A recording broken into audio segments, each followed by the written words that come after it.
সম্মানিত দর্শক, আসসালামু আলাইকুম। আশা করি সবাই ভালো আছেন।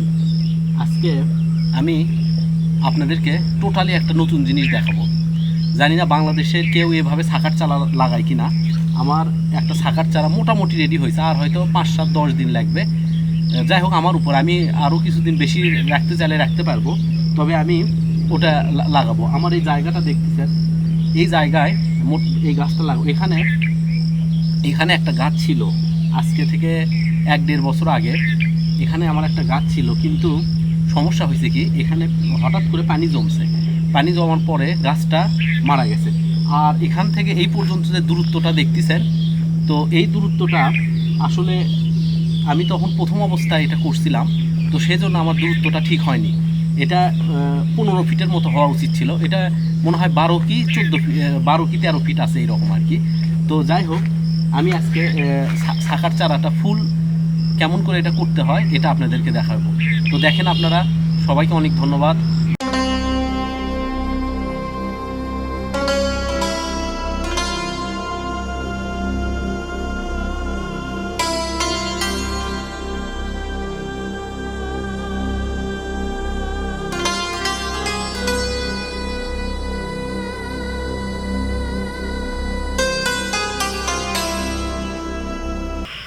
দর্শক দেখেন, আমি এখানে এই মাটির সাথে ড্যাব, পটাশ, ফসফেট এবং সলিউবল ব্রোম মিক্স করলাম।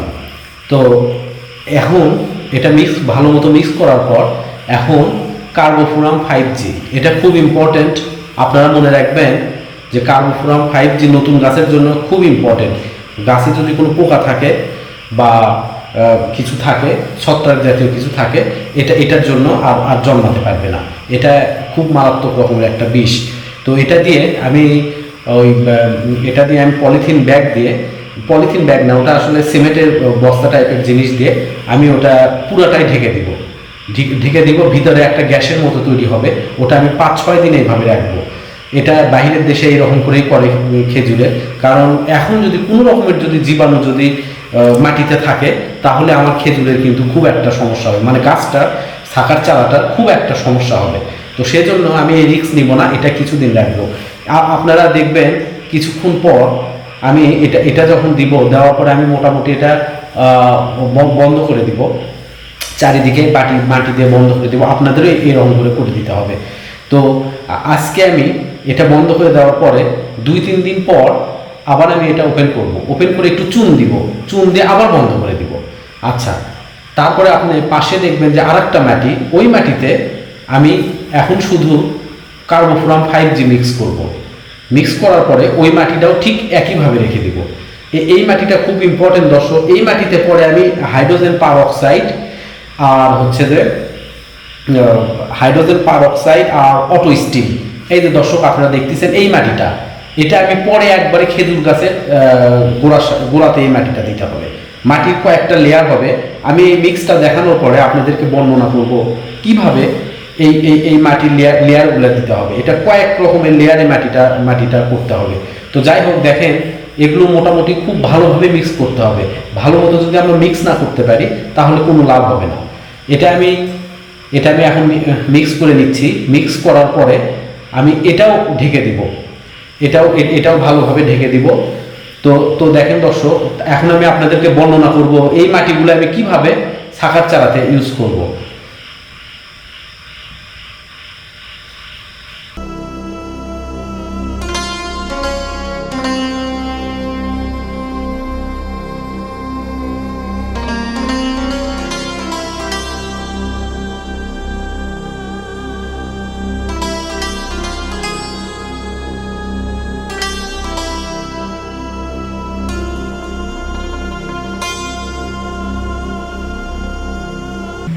দর্শক আপনারা দেখলেন, আমি মাটিটা মিক্স করে নিলাম। মাটি কিন্তু এখানে 2 রকমভাবে মিক্স করছি। ওই যে সামনের ওই মাটিটা দেখতেছেন, ওখানে শুধু কার্বোফুরাম 5G সেটা অ্যাড করছি, আমি মিক্স করছি। আর কালকে পরশু চুন দিব, গুঁড়া চুন, সেই চুনটা দিব। চুনটা আজকে পাইনি, ওটা ওটা দিব, ওটা বাদ আছে। যাই হোক, কালকে দিয়ে আরেকবার মিক্স করে ওই রকম করে দিয়ে দিব ভিতর থেকে, যাতে ভিতর থেকে একটা গ্যাসের মতো হবে। সব এই মাটিটাও তাই, এখানে রাসায়নিক সারগুলো দিছি আপনারা দেখছেন, এখানেও কার্বোফোরাম 5G দিছি।